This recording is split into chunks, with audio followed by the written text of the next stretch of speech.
meus queridos! Fala aqui mais uma vez, estou com vocês e novamente para falar sobre língua portuguesa, neste curso de questões para gabaritar a CESP. Estou aqui com uma listazinha, hoje não estou com o meu telefone, o queridinho Pikachu, o Pokémon, estou com o papel mesmo aqui, mas com 10 quesitozinhos que a gente vai resolver juntos, que a gente vai gabaritar dentro da CESP. Olha só! Dentro de todas as questões da CESP que vamos trabalhar aqui, elas vão lidar com o sistema certo ou errado. Atenção para o seguinte, tá? A CESP tem, em sua maioria, questões nessa sistemática, onde você tem somente duas alternativas. Um item para julgar como certo ou julgar como errado, onde também o erro anula uma questão acertada. Então, cuidado com isso aí, tá? Cuidado para não estar marcando o que você não tem certeza. Não é hora de chutar, se você já viu isso em algum canto. Alguém falar sobre o chute certo. Se é certo, não é chute, cara. Não inventa isso não cai nessa. Vem comigo, que juntos nós vamos gabaritar.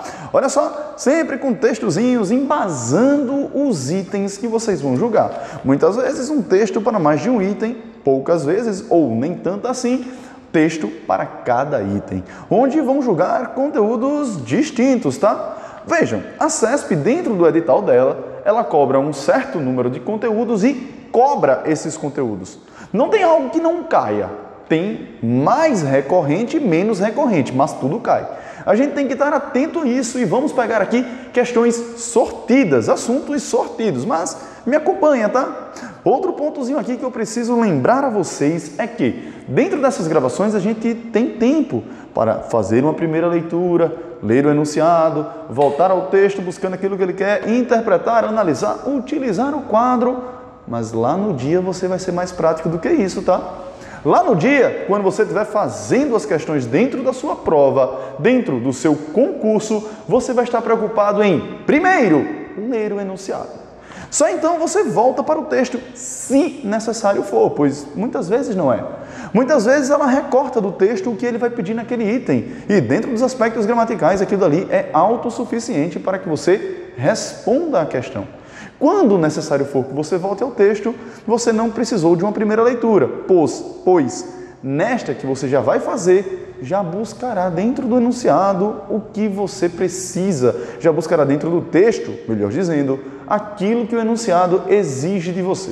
Então já vai com mais atenção, já vai mais atento, já vai querendo ir direto ao ponto, direto ao assunto. Foca nisso, tá? Ponto. Dito isso, e sem mais delongas, bora aqui para as nossas questões. Meninos, vejam bem, nessa primeira questão aqui eu trago um textozinho e um item que vai pedir para vocês julgarem algo lá dentro desse texto. No texto, dentro do recorte aqui selecionado, temos aqui, a separação não esfriou. Ele, Escobar, foi o terceiro na troca das cartas entre mim e Capitu. Desde que a viu, animou-me muito no nosso amor. As relações que travou com o pai de Sancha estreitaram as que já fazia com Capitu, e fê-lo servir a ambos nós. Como amigo, a princípio, custou-lhe a ela aceitá-lo. Preferia José Dias, mas José Dias perguntava-me por um resto de respeito de criança. Venceu Escobar. Capitu entregou-lhe a primeira carta, que foi mãe e avó das outras. Nem depois de casado suspendeu ele o obséquio, que ele casou. Adivinha com quem? Casou com a boa Sancha, a amiga de Capitu, quase irmã dela, tanto que, alguma vez, escrevendo-me, chamava esta sua cunhadinha. Assim se formam as afeições e os parentescos, as aventuras e os livros, um tanto até quanto metalinguístico, tá? Mas, olha, percebe esse primeiro parágrafozinho aqui, salvo engano, a questão já vai exigir isso, tá? Bora ler lá. Com base nas ideias, na tipologia e na estrutura linguísticas do texto, julgue os itens a seguir. Capitu entregou-lhe a primeira carta, que foi mãe e avó das outras. Notem, lá dentro desse primeiro trechinho que eu já li com vocês, tá? Bora recorrer lá em cima. Qualquer coisa você volta. Tá aqui entre as linhas 8 e 9, tá? Machado de Assis se utiliza de linguagem com valor translato, com vistas a explicar a ideia de que Capitu entregara mais de uma carta a Escobar. Olha, nesse primeiro momento eu vou precisar que vocês tenham a delicadeza de entender o seguinte, tá? Linguagem com valor translato, que transita, que se transpõe, que muda, que se altera, que se alterna, é linguagem conotativa. Isso é importantíssimo para que a gente possa julgar esse item. Bora entender em primeiro plano aqui a diferença entre conotação e denotação. Se você até agora não sabe meu nome, eu sou o professor Francisco Tabosa. Bora botar aqui.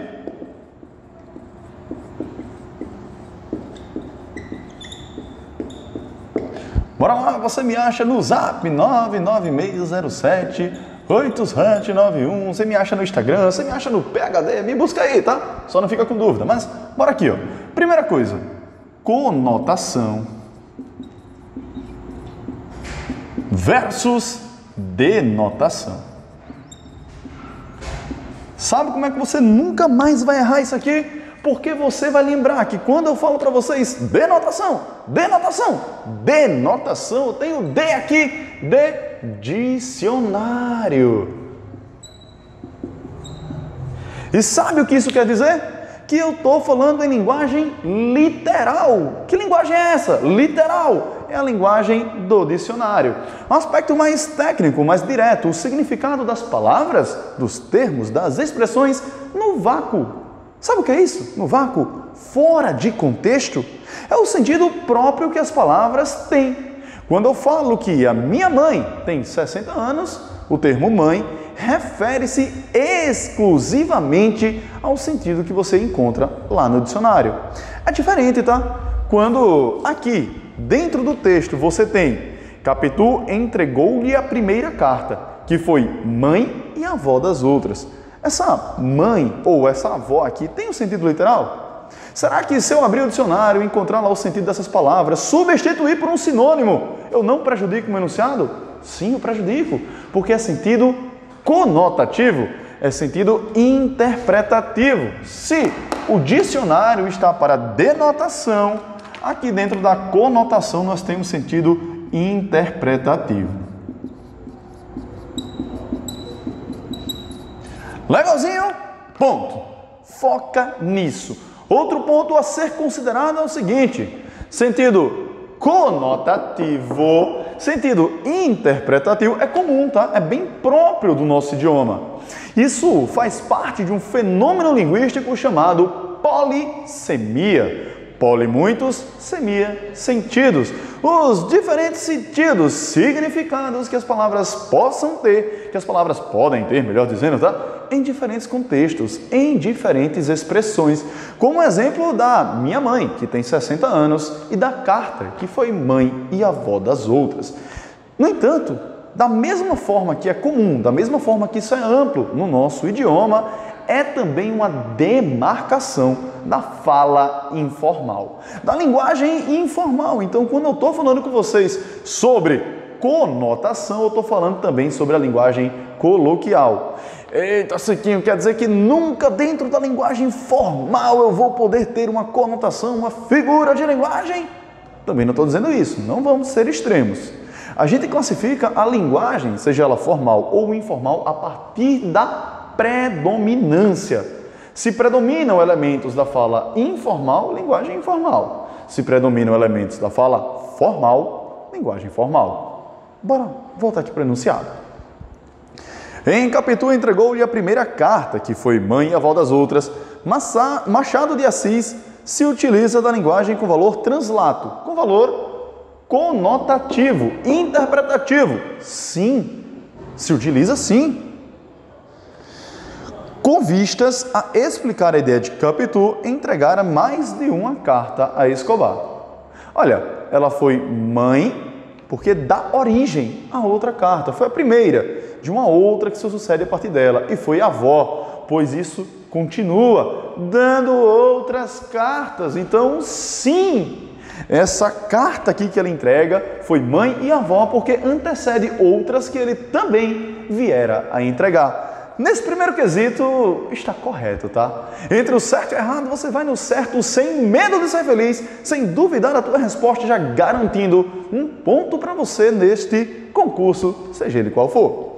Nunca mais confunda, quando cair a palavra translator, fixa isso aqui, tá? É sentido interpretativo. Não esquece, vai estar lá na sua prova isso, é certeza. É que nem o Vasco, vai cair, fica atento. Olha só, texto 2 aqui, melhor, questão 2, texto 1 aqui. Tem um texto um tanto quanto grandinho, mas bora dar uma olhada aqui, tá? Olha, a atitude do Procurador-Geral da República, Rodrigo Janot, de pedir ao Supremo Tribunal Federal as prisões do presidente do Senado, Renan Calheiros, do ex-presidente da República, José Sarney, do senador Romero Jucá e do presidente afastado da Câmara, Eduardo Cunha, é mais uma pancada para o governo do presidente interino Michel Temer. Uma atitude tão rara, forte e de tão larga abrangência pode deixar o governo Temer mais, entre parênteses, tá? Fraco em sua capacidade de transitar nas duas casas do Congresso para aprovar medidas essenciais no momento. É o pior dos mundos para quem governa, de forma provisória. Para quem governa, de forma provisória, um país em recessão e politicamente faturado. Em primeiro lugar, Janot colocou o ministro Teóris, esse nome aí, tá? Contra a parede. Pedidos tão bombásticos assim não ficam em segredo por muito tempo em Brasília. Mas o vazamento após uma semana explica uma disputa. Janot quer a decisão e Teóris estava demorando a tomá-la. Como todo o país sabe agora do que se trata, o relator da Lava Jato no Supremo Tribunal Federal terá de decidir ou submeter o assunto aos colegas do Supremo. Como a segunda opção é a mais provável, pois trata-se do destino do presidente do Senado, todo o Supremo será submetido a uma prova de força inédita na história, após uma atitude do Ministério Público Federal. A simples existência do pedido convulsiona ainda mais o mundo político, se é que isso é possível. A área mais imediata é o processo de impeachment da presidente afastada Dilma Rousseff. Como presidente do Senado, Renan é, no momento, o condutor da última etapa do processo. Caso seja afastado do cargo, a condução da casa ficará a cargo do vice-presidente Jorge Viana, do PT. O impeachment está nas mãos de uma comissão especial e a sessão final será presidida pelo presidente do Supremo, Ricardo Lewandowski. Entretanto, há uma série de manobras e decisões que o PT e seus aliados pode apresentar na comissão e recorrer ao plenário, onde teria a ajuda de Viana. É óbvio que, quanto mais longo esse processo, maior o desgaste para Temer e seu governo, e melhor para Dilma. As chances de Dilma voltar são praticamente inexistentes, mas o prolongamento do seu exílio no Palácio da Alvorada é um incômodo cada vez maior para o governo. Lembrando, nós lemos aqui esse texto porque nós temos tempo, nós estamos nos preparando. No mundo ideal, no mundo feito pela utopia, pelo horizonte que a gente busca, a gente tem uma primeira lida no texto para saber do que se trata. Tem uma segunda lida no texto para analisar, de fato, aquilo que está contido nas entrelinhas. A gente lê o enunciado e volta para o texto buscando aquilo que ele solicita, lendo ainda, quiçá uma quarta vez, para validar, para verificar, para checar se de fato estamos corretos. No mundo ideal, tá? Na prova, uma das grandes coisas que vão atrapalhar vocês é a organização e o tempo que você tem delimitado para cada questão. Dentro lá da prova, dentro lá do seu concurso, você não vai conseguir na prática ler o texto tantas vezes assim, em especial porque não é um texto apenas, tá? São vários textos que você vai precisar ler. Foca no enunciado, já disse, lê o enunciado, se preciso for, volta ao texto, já vai direto ao ponto e mata aquele item antes de passar para o próximo. Estou em dúvida, não marca. Talvez seja, não marca, não existe isso de chute certo. Ou é certeza ou não é certeza. E a incerteza, a dúvida, no caso de estar equivocada, vai tirar também uma das questões certas que você teve. O erro anula a certa. Se liga nisso. Cuidado com isso, tá? Bora aqui. A questão... Tá, peraí. O fragmento. Pedidos tão bombásticos assim não ficam em segredo por muito tempo em Brasília, mas o vazamento, após uma semana, explica uma disputa. Admite a seguinte reescritura, sem prejuízo para a correção gramatical e para a coerência textual. Pedidos tão graves assim não se tornam em segredo por muito tempo em Brasília. Todavia, o vazamento após uma semana evidencia uma disputa. Deixa eu colocá-la aqui no quadro para que a gente possa analisar essa passagem, tá? Vem aqui comigo. Olha, eu vou direto na reescritura, tá? Ele vai focar em dois aspectos. Ele vai focar aqui tanto, cadê aqui, ó, sem prejuízo para correção gramatical, quanto ele vai avaliar aqui para coerência textual. A correção gramatical está relacionada à norma culta e não confunda isso, tá? Está devidamente escrito, colocando as vírgulas, os acentos, indicando as palavras quanto à ortografia, tudo isso corretamente. Mas ser coerente é fazer sentido. É as ideias estarem bem concatenadas, é o texto ter sentido. Ponto. Foca nisso. Estou repetindo sentido duas vezes, tá? E vou repetir a terceira, sentido também. Foca no sentido. Foca no sentido. Coerência, sentido. O que é uma pessoa incoerente? Que as ideias não seguem uma linha lógica de raciocínio, são contraditórias, bagunçadas, desorganizadas. O que é um texto incoerente? É a mesma coisa. Eu posso falar com a correção gramatical, tá? Com a fidedignidade ao padrão culto do nosso idioma. Comi um biscoito, peguei a bicicleta, pulei da janela. Posso falar isso? E devidamente pontuando, devidamente escrevendo, não tem erros ortográficos, mas é coerente isso que eu estou dizendo? Faz algum sentido? Não, né? Não faz não. Foca aqui no que está no texto para que a gente analise em cima disso, tá? Observa aqui, ó. Pedidos tão graves assim, deixa eu botar aqui do jeito que está aqui, tá? Pedidos, acompanha o material que está em PDF. Tão graves assim.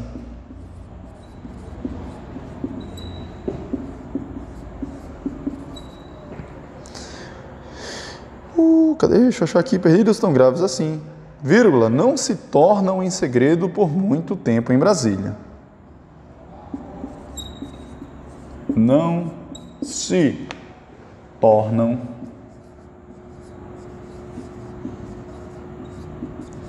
em segredo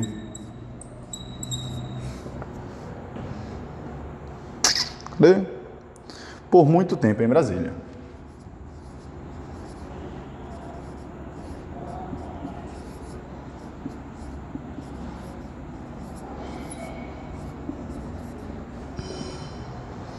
Brasília.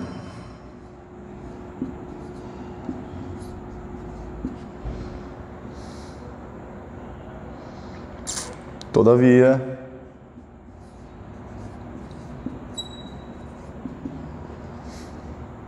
o vazamento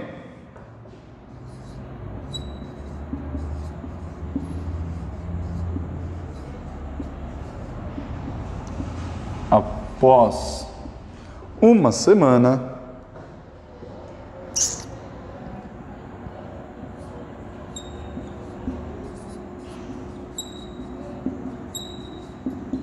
vírgula de novo, evidencia uma disputa.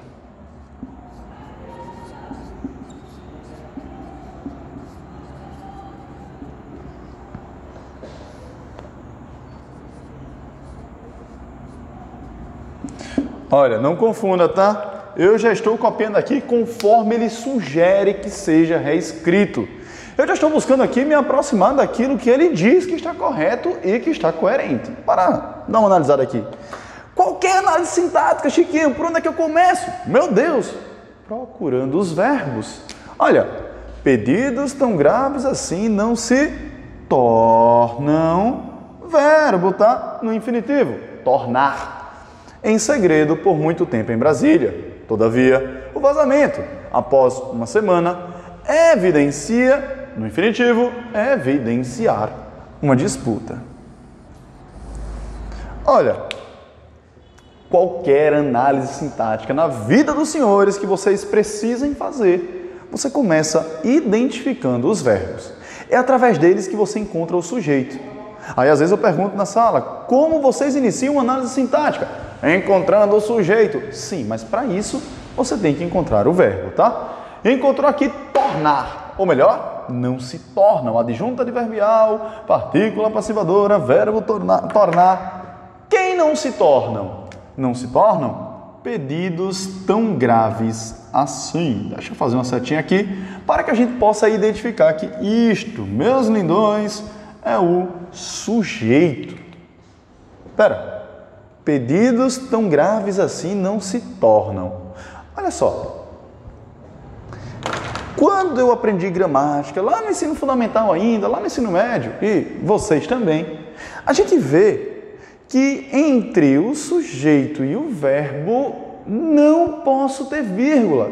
Ou sendo mais preciso, entre elementos que se relacionam de uma ordem sintática direta, se relacionam diretamente um com o outro, eu não tenho vírgula. Seja entre o sujeito e o verbo, ou o verbo e os seus complementos. Se eu estou falando grego, os complementos verbais são objeto direto e objeto indireto, tá? Então, o verbo e os complementos, ou o verbo e o sujeito, não devem ser separados por vírgula.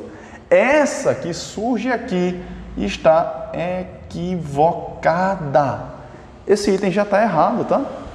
Ele pergunta se respeita a correção gramatical. Por isso daqui, eu já sei que não respeita a correção gramatical.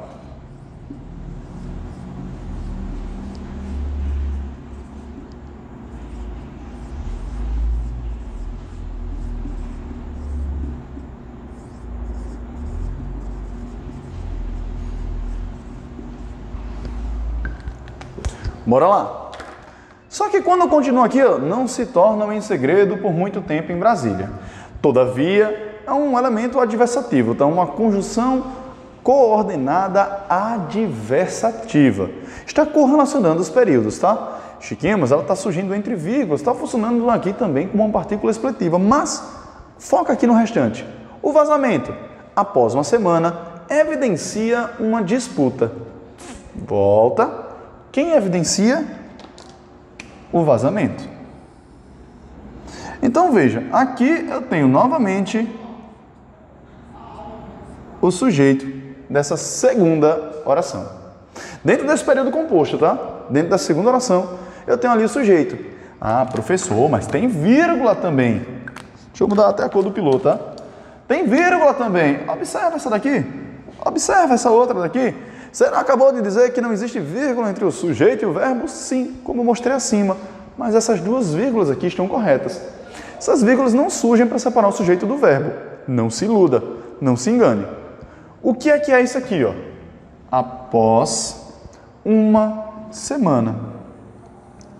Isso daqui é um adjunto adverbial de tempo. E ele surge deslocado. Qual a posição natural dele? Após o verbo, de preferência, lá no final da oração. Ele está deslocado. Quando isso aqui surge deslocado, eu sim tenho que colocar as vírgulazinhas aqui. Então, eu tenho aqui um adjunto adverbial de tempo deslocado. Olha, essas vírgulas surgem por causa dele, tá? E elas estão corretas, ele está deslocado. Ponto. Eita, Chiquinha, mas então tem vírgula entre o verbo e o sujeito? Não. Essas vírgulas não estão entre o verbo e o sujeito. Essas vírgulas surgem para isolar o adjunto adverbial deslocado. Como surgiriam também, caso ali tivesse um aposto, caso ali tivesse um vocativo, ou seja, não é o verbo e o sujeito que justificam essas vírgulas, é o elemento que surge aqui deslocado, que possa ser uma oração intercalada, possa ser aqui como é de fato o adjunto adverbial, seja ele qual for, de tempo, de modo, de, bora lá, afirmação, de negação, de lugar, seja lá qual for a classificação dele, surge aqui deslocado, vírgulazinhas nelas, mas aquela já me dá o segundo gabarito. Que essa questão está errada, tá? Não respeita a correção gramatical, graças a essa vírgulazinha aqui. Tranquilinho? Segura essa daí que a gente vai gabaritar a CESP. Você já tem 2 pontos só com essas 2 dicas. Bora olhar a terceira. Questão 3. Lembrando, primeira certa, segunda errada, tá? Questão 3. Segundo a mitologia grega, Poseidon, deus do mar, enviou Minos, rei de Creta, um touro branco que deveria ser sacrificado em sua honra. Deslumbrado com a beleza do animal, o monarca guardou-o para si. Em represália, Poseidon despertou na rainha Pasífae uma doentia paixão pelo animal. Da união nasceu o Minotauro, ser monstruoso com corpo de homem e cabeça de touro. Logo após seu nascimento, o Minotauro foi levado ao labirinto, construído pelo arquiteto e inventor Dédalo, e de onde ninguém conseguia sair. Anos mais tarde, Minos declarou guerra a Atenas para vingar o assassinato de seu irmão Androgeu. Vitorioso, exigiu que os vencidos enviassem, a cada 9 anos, 7 rapazes e 7 virgens para serem devorados pelo Minotauro. Quando os atenienses se preparavam para pagar pela 3ª vez o tributo, Teseu se ofereceu como voluntário. Penetrou o labirinto, matou o Minotauro e, guiado por um fio que lhe fora dado por Ariadne, filha de Minos, escapou de Creta em sua companhia e na de seus companheiros atenienses. Exigiu que os vencidos enviassem linhas 12 e 13. O primeiro verbo exige um complemento representado por uma oração. Vamos lá. Eu falei ainda há pouco que o complemento seria um objeto, tá? Complemento verbal, objeto direto ou objeto indireto. E o complemento nominal? É só complemento nominal, mas foca no complemento verbal. Tá falando sobre o verbo? Permitam-me apagar isso aqui rapidinho, tá? Se você não tirou o print ainda, é sua deixa, tira aí o print. Foi.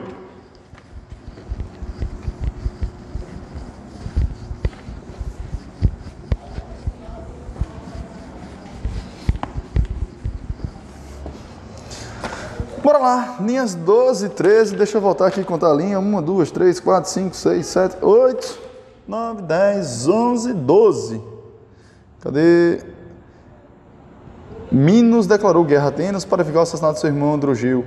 Vitorioso, exigiu que os vencidos enviassem, a cada 9 anos, 7 rapazes e 7 virgens para serem devorados pelo Minotauro.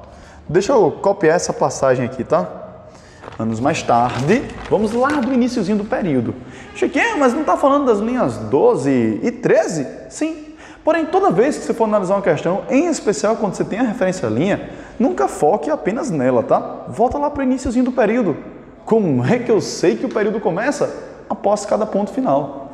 O ponto, ele indica o fim dos períodos. Então, após os pontos, você tem início de novos períodos. Bora lá. Anos mais tarde,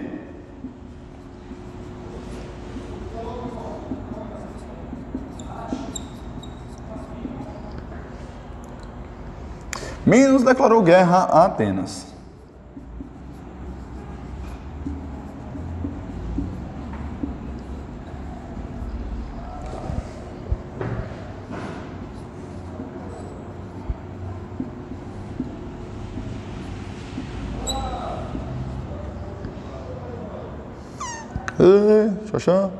Para vingar o assassinato de seu irmão Androgeu.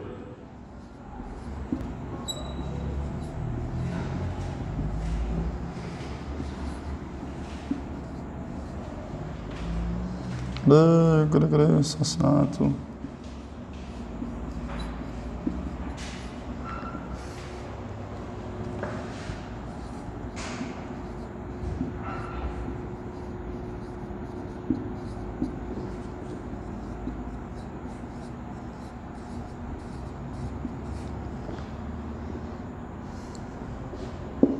Vitorioso.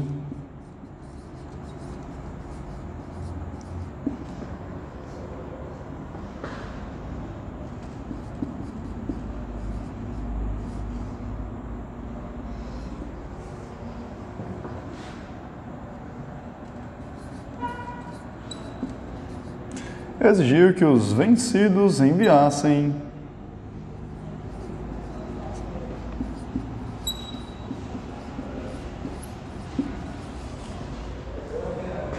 a cada 9 anos.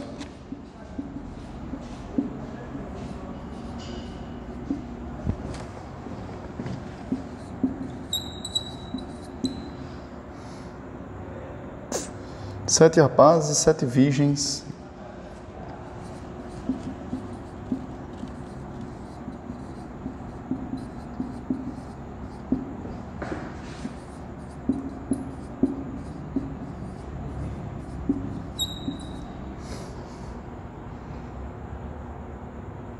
Para serem devorados.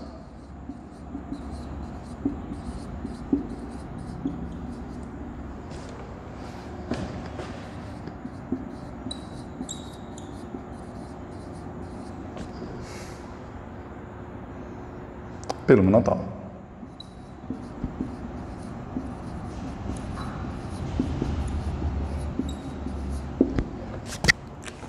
Observa aqui comigo rapidinho. Tenho toda essa passagem aqui.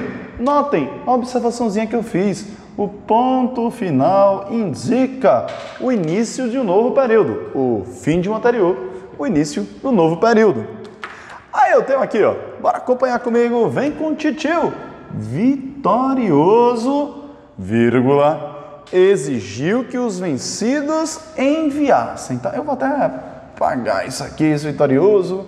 É somente um apostozinho. Olha só. Exigiu que os vencidos enviassem. Verbo enviar. Lá no infinitivo. Lindões, quando eu trato de objetos, de objeto direto, objeto indireto, complemento verbal, eu estou tratando de regência verbal. Bora lembrar aqui, recapitulação rapidinha, breve comigo. Um termo regente é um termo que exige, como esse verbo aqui, ele é regente. E um termo regido é um termo que é exigido. Acompanha comigo. Quando eu digo assim, eu preciso. Tá. Na cabeça de vocês, vem a perguntinha, de quê?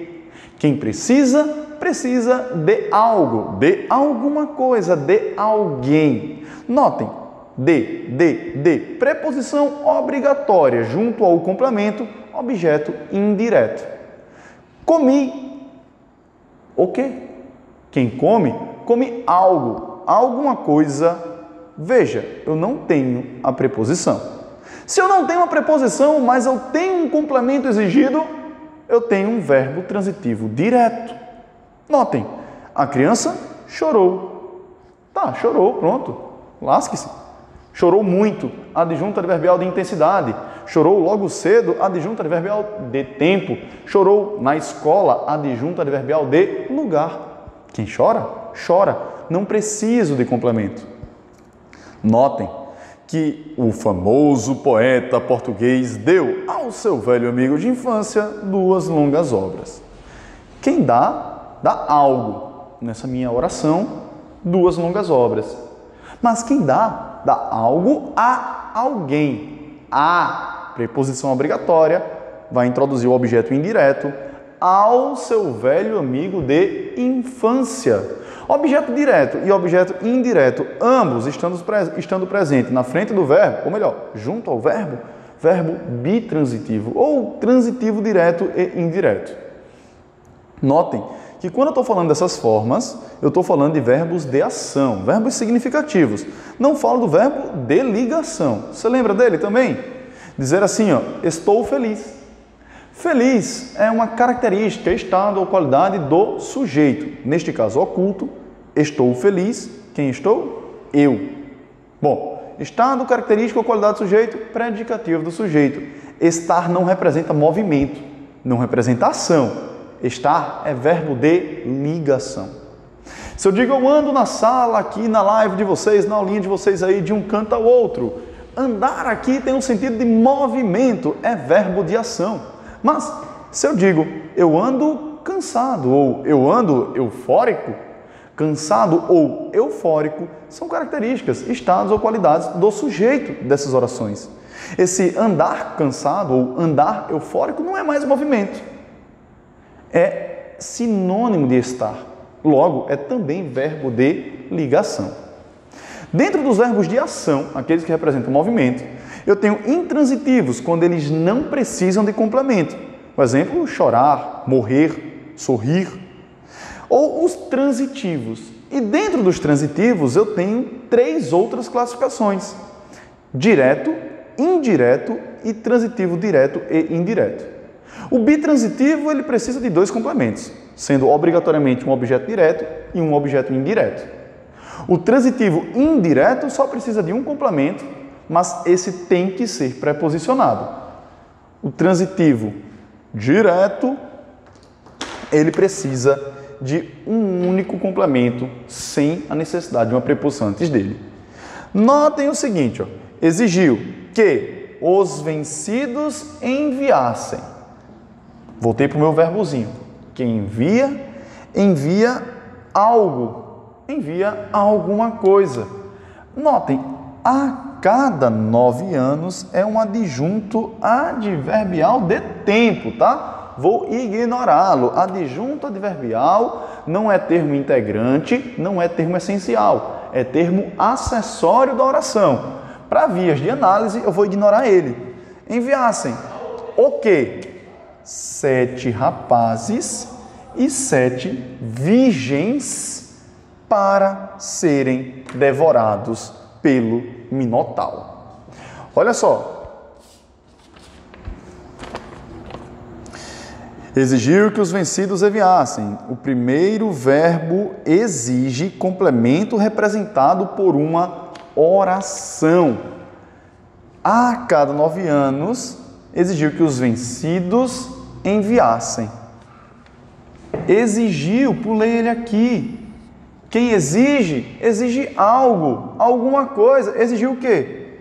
Tudo isso aqui, ó, que os vencidos enviassem a cada 9 anos 7 virgens e 7 rapazes, 7 virgens para serem devorados pelo Minotauro. Eu tenho um verbo aqui que carece de complemento, um outro verbo aqui que também carece. Qual a diferençazinha entre eles? No enviassem, o meu complemento está aqui, ó, 7 rapazes e 7 virgens. No exigiu, o meu complemento está aqui, ó, do que até os 7 rapazes e 7 virgens. Notem, a oração está dentro aqui do complemento desse verbo. A oração inteira atua como complemento do verbo exigir. Tudo isso aqui eu posso fazer um teste. Exigiu, vou apagar aqui para a gente fazer esse teste nosso. E bora botar uma palavrinha mágica que você vai utilizar como macete na sua prova. Isso. Exigiu isso para serem devorados pelo Minotauro.